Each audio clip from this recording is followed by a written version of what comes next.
आदम के अंदर से उसकी हवा को, उसकी औरत को निकालने से पहले परमेश्वर ने उसको डीप स्लीप में भेजा, उसको गहरी निद्रा में भेजा। और बाइबल कहती कि उसकी जगह मांस भरा। क्या परमेश्वर बिना स्लीप के नहीं कर सकता था? बिना सुलाए गहरी नींद में नहीं कर सकता था? कुछ भी जो हम पढ़ते हैं परमेश्वर का किया हुआ कार्य, उसके पीछे एक डीप और गहरा मतलब रहता है। अगर जो स्लीप, आपका सोना, परमेश्वर ने कहा प्रार्थना करो ताकि तुम परीक्षा में ना पड़ो। एक्चुअल परीक्षा तो परमेश्वर की थी, लेकिन बाइबल कहती वो परीक्षा में नहीं पड़ा, यानी निकल गया उस परीक्षा से, पास कर दिया।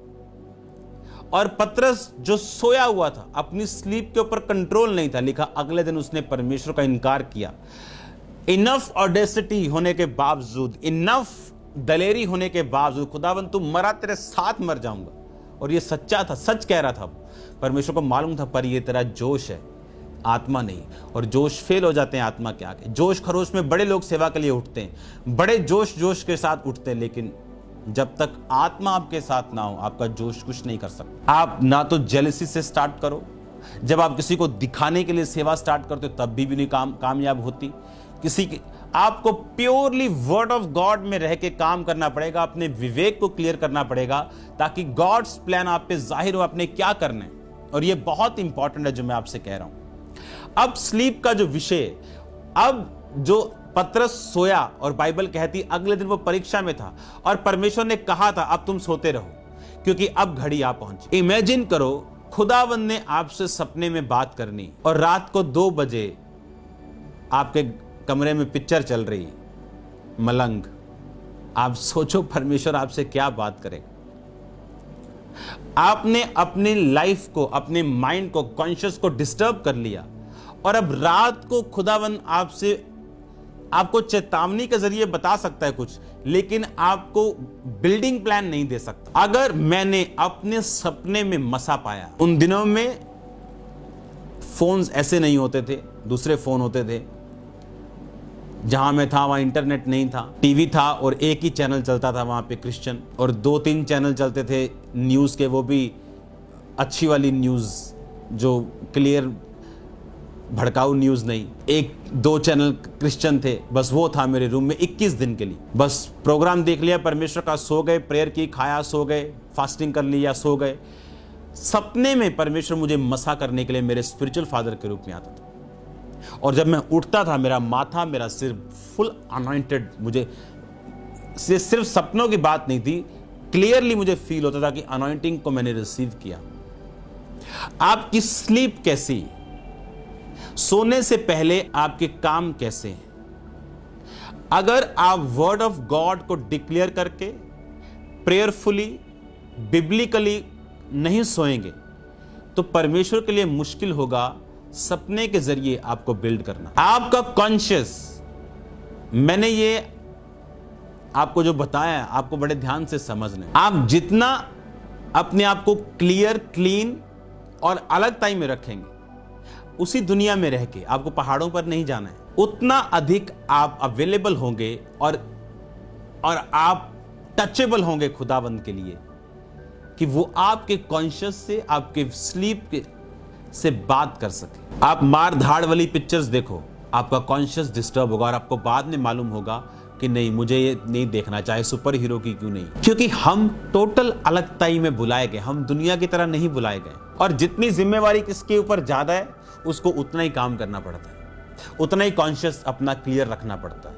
उतना ही अपने चीजों को साफ रखना पड़ता है, उतना ही परमेश्वर के करीब रहना पड़ता है जितनी जिसकी जिम्मेवारी। इसका मतलब अगर आप चाहते हो खुदावन आपसे बात करे, अपने प्लान को जाहिर करे, लिखा उसने आदम को गहरी नींद में डाला। जब भी परमेश्वर आपको सपने में मसा करता, लेकिन आपने कुछ गवाहियां सुनी होंगी लोगों की कि वो सोए और उन्हें सपना आया कि उनके पेट पर शैतान ने हाथ मारा, और जब वो उठे वो बीमार। शैतान भी कार्य करता है आपकी स्लीप के दौरान, आप जानते हैं।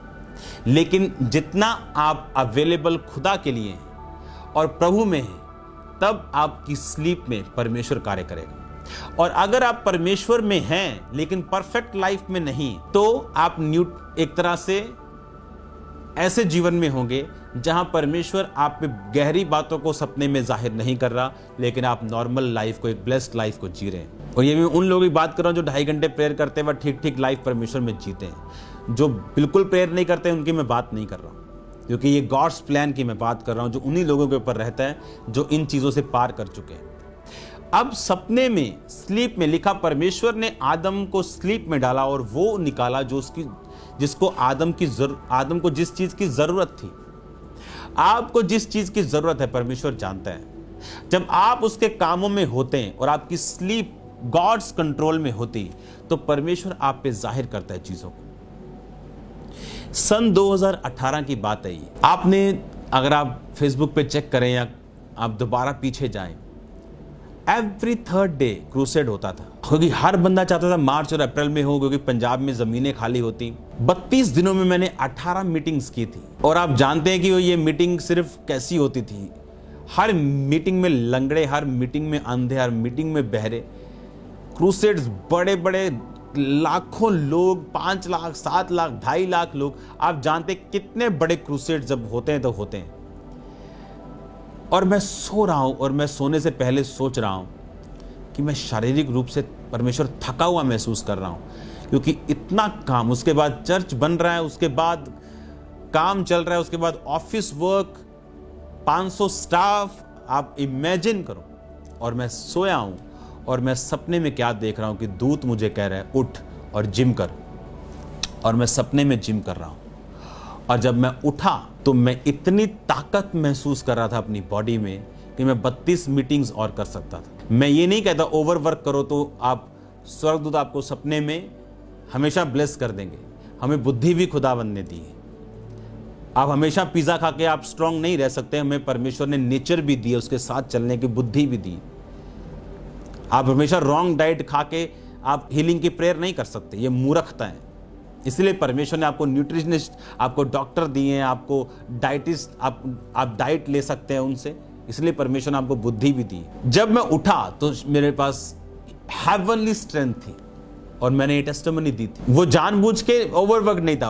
आप कह लो कि जैसे फंस गए क्या कि डेट्स दे दी। अच्छा, हर हफ्ते क्रूसेड, हर हफ्ते थर्सडे मीटिंग, संडे को मीटिंग, मंगलवार crusade, Thursday meeting, Sunday morning, Sunday evening भी मीटिंग होती थी तब। लेकिन जब आप सपनों में, परमेश्वर कहता तुम्हारे जवान दर्शन पूर्णीय स्वप्न देखें। उसने कहा आदम को वो गहरी निंद्रा में डालकर उसके अंदर से पैदा करता है चीजों को।